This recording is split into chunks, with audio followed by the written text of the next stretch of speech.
All right, guys, we're back for round 18. Round 18's review for Supercoach 2024. Honestly, shocking week. Man, I am not liking the end of the season, but whatever. 23-26, the score. Seen a lot better. Seen people like touching 2,500. I think there was someone who went over it. Like, if you went to the top scores, you probably see it. Still rank 400. I guess going for top 100 is kind of like falling out of the picture now. I still fine with 400, still top 500 rank, but yeah, I would have liked top 100 this year. Yep, good to see him won a couple of games. Yeah, I mean, just a lot of rubbish in the team, eh? All right, where do we start? Go to undo changes.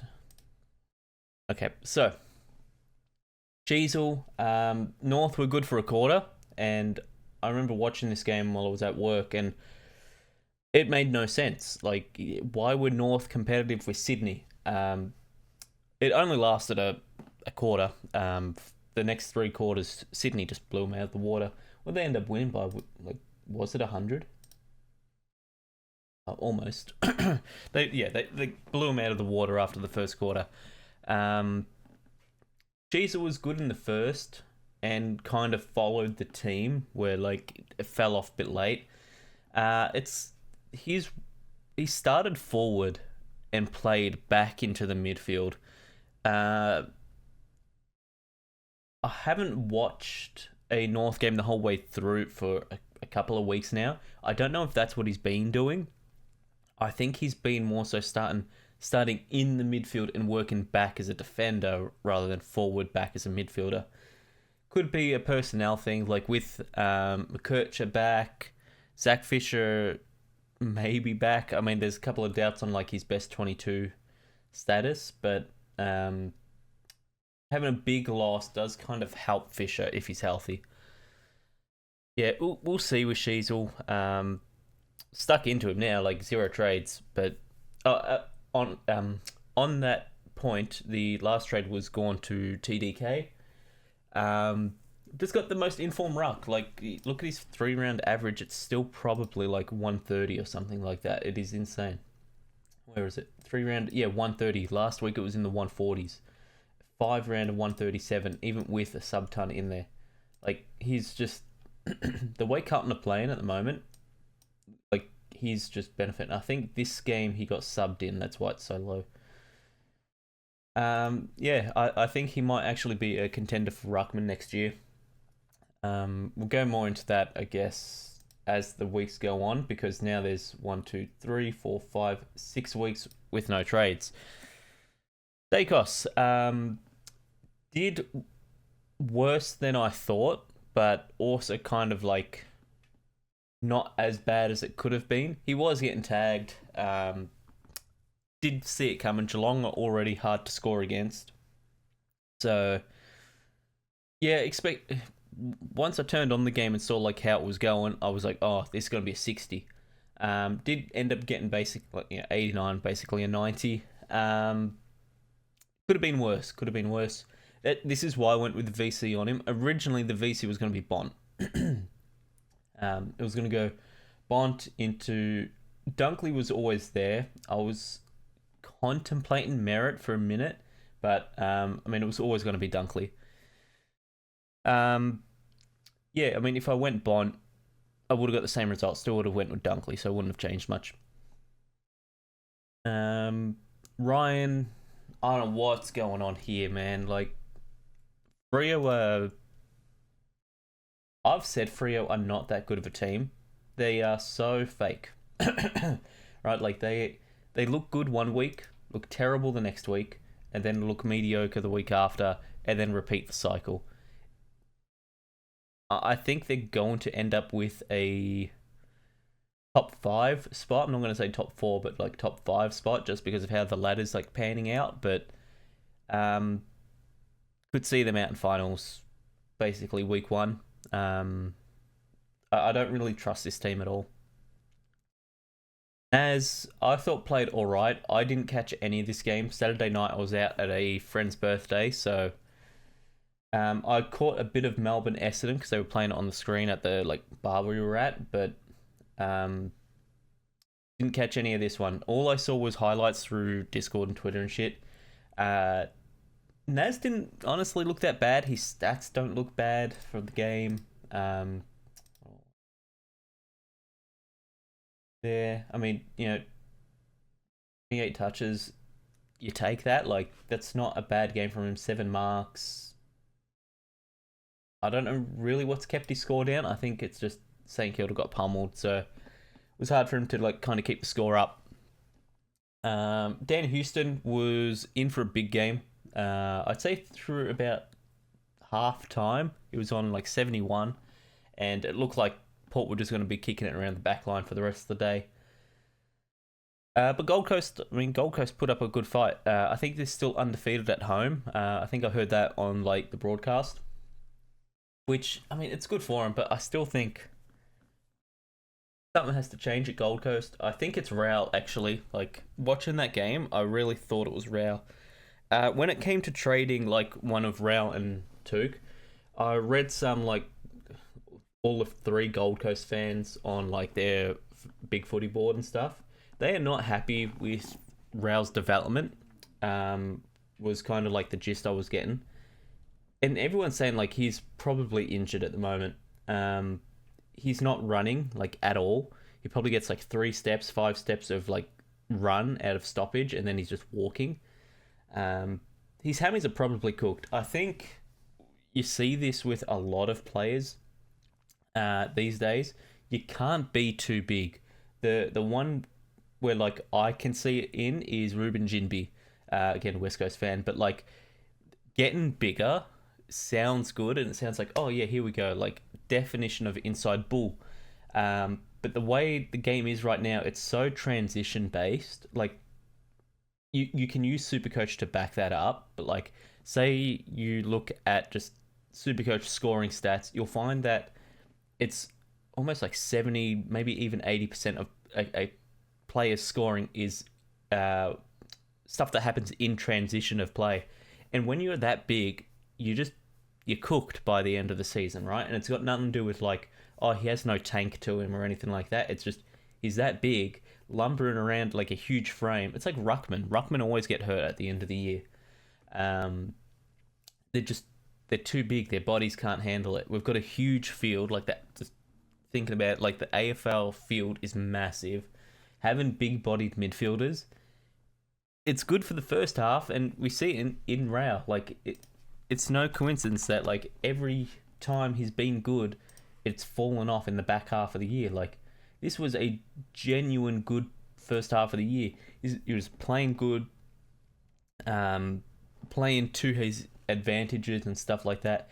Was there a bit of like, they actually had Jared Witts playing and Witts wasn't like cooked yet? Like I think now he's done for the year, I'd imagine. There's like a new injury every week for him, but yeah, I think Rao has to kind of slim down a little bit for next year. I don't know how I got to that because I was talking about Dan Houston, but whatever. Yeah, that's my 2 cents on like the big-bodied midfielders. Like you even see it with a guy like Cripps. Cripps used to be a lot bigger. He's slimmed down a bit. You kind of got to be a bit leaner these days. Just to make it through like the rigors of a season. It is a long season, 24 rounds. Teams will play 23 games. That's a lot of games, and games aren't quick here, right? Like it's not basketball. It's not 12-minute quarters. These are long quarters. But yeah, Nick Martin. I said last week was probably his best game. I think I'll stick with that. Honestly, I know this week's the biggest score, probably better stats. But I liked how he was last week, and I think that last week's game is what's made this game so good because it was kind of like a reinforcement of how to play good, how to play like good footy, not just good Supercoach footy, like good actual footy. Essendon still lost, so like I mean, call it whatever you want. Maybe it was bad footy, but Yeah, I know, Essendon kind of fraudulent, I guess. We'll see how they go come finals. On Dunkley, I thought we were all right. Dunkley looked good for about 10 minutes into the third quarter, and then just uh, did he even score? I reckon he had like 3 touches combined with like the second half of the third quarter and then the fourth quarter. Yeah, I don't know what happened here because he was outscoring Neil for a while. Probably, like I said, from halftime to about 10 minutes into the third, and then just fell off and Neil kept going. So, how many points is that I've lost from a 50-50? Which I always mess up the 50-50s. Neil scored 143, so what's that? That's another like 40 points. 40 points last week, 40 points this week, 80 points in total. Love that, honestly. That's just great. Who do they have next week? They play Sydney at the Gabba. Alright, so he's kind of like out. James Jordan will go to one of them. I'd imagine it's Neil because he's been so good. Neil's honestly probably going to win a third Brownlow. People are saying Cripps. I don't think so. I think Cripps is kind of stat padding a little bit. If you watch the games properly. Yeah, I think Neil could probably win a third Brownlow. Butters 120. Yeah, I thought both the Port mids were a little lackluster. Could have been better. For the first half, definitely. They were both playing like they're the better team instead of just playing the game. I thought Wines was basically like their best mid up until halftime. What did Wines actually end on? Because I reckon he was around the ball a lot. 5, not as much as I thought. But yeah, you'll take it. 120, 105. Got Rosie in for 400 and something K. You take it. It's just they could have been better, and they should have won that game. Goulden was very good. I thought he was gonna cop a tag, but I guess it's North. They don't really have anyone for that. Yeah, probably should have thought about him as a vice or something like that, but I did think he was going to get tagged. Merritt 82, like I said, I only watched a little bit of this game. But yeah, Essendon just kind of looked fraudulent, honestly. This was their worst showing as a top 2 team. I think they were ranked 2. Yeah, this was a pretty bad showing from them, but credit to Melbourne, I guess, for winning. Walsh, not great, but it was Cripps' big game. What did Cripps end on? Because it was his 300th or something, wasn't it? 115. Yeah, I thought as much. I thought they were going to feed Cripps, especially if they won the game by a lot. I thought they're just going to feed Cripps at the end. Rosie spoke about it, and Sarong, man, I don't get this at all. It's Long. Is it Longmire or Longmuir? Whatever one that one is. It's so annoying, right? What they're doing with Sarong. It really does feel like he's put a multi on for him not to win the Brownlow. And he's just playing him out of position on purpose. Because there's no way this happens. No way that should happen. Heaney didn't play. I mean, most bullshit suspension ever. Absolutely hate this decision, by the way. It was clearly unintentional. Clearly unintentional. Didn't even look at the guy until after impact had happened. So clearly unintentional. The guy was bent over instead of playing straight up. So why would Heaney have to account for his defender being bent over? Yeah, thought it was stupid. Absolutely, just another one of the shit MRO calls. It's ludicrous how bad it's been this year.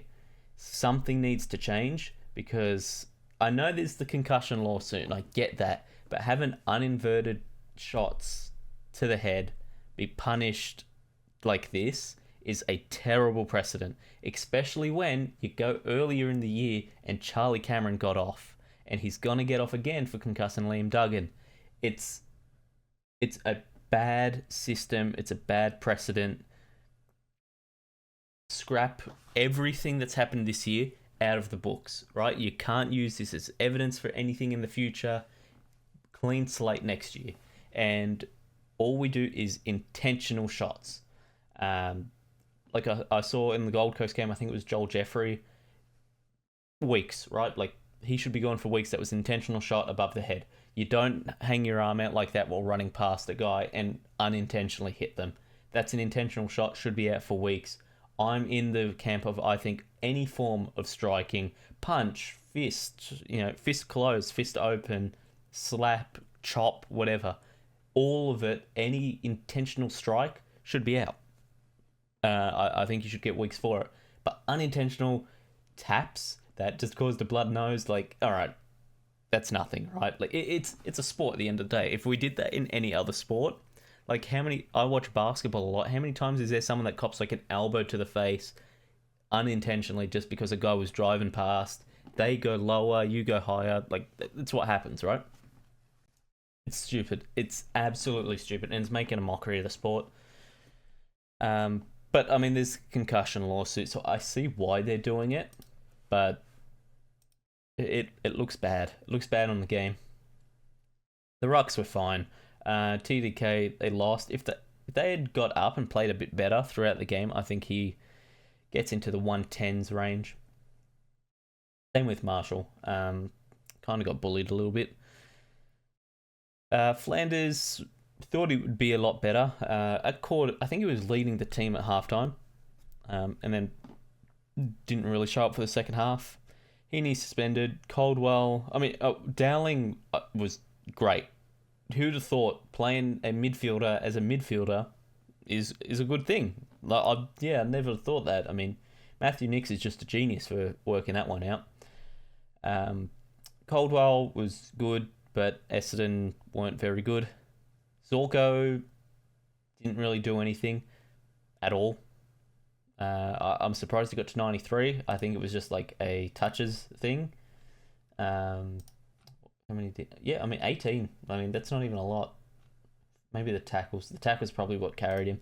I didn't think he was that good, like, at all. But that's 2 weeks in a row where I've thought he's been kind of rubbish. Last week it was fair because they lost Starcevic, so he had to play a bit more like actual defense. It's like when North had to actually play defense with Siebel and Aaron Hall, and they're not defenders, so they couldn't do anything. Simkin was good again for a half, and then fell off. It is what I expected. Like, I didn't even expect an 85. I thought this was going to be a 100-point beat down. Everyone on Sydney scores 130. Everyone on North scores 70. And then Kruger played, which is all I needed. Hopefully Fisher's back this week. We'll see how it goes.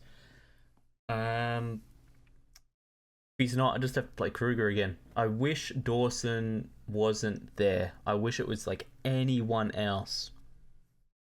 Like, just a mid-forward would have been perfect, but nothing I can do now. So I think this Warner trade was kind of like the worst trade of the year. Almost. Trading Brodie Grundy was definitely the worst trade of the year. If I didn't do that, I'd probably still be in the running for a top 100 spot. That was just a terrible trade. I don't even know why I did it looking back. If you've still got trades, I think Philippou, you have to bring him in. He's actually playing as a midfielder, what he was drafted as, which, again, Ross Lyon and Matthew Nix they've worked it out. If you draft a midfielder, play him as a midfielder, and he might be good. It's insane, right? Like, who would have thought? I think he's a trade-in. Neil's the best premium trade-in currently. He will get tagged this week, and he will not score that good this week. But 68 break-even, he's the most in-form midfielder in the comp at the moment. I think numbers... What are the numbers going to say? Cripps, really? It's by far, it's Neil. I wouldn't say it's Cripps. I'd say it's Neil and then Bont. And then probably like a Merritt or something like that, even though his Supercoach isn't good. Actually watching games, I think it's Merritt. So that's probably who I'd trade in if you still got trades. Lawson Humphreys is going to keep getting a game, so it was good if you jumped on him last week.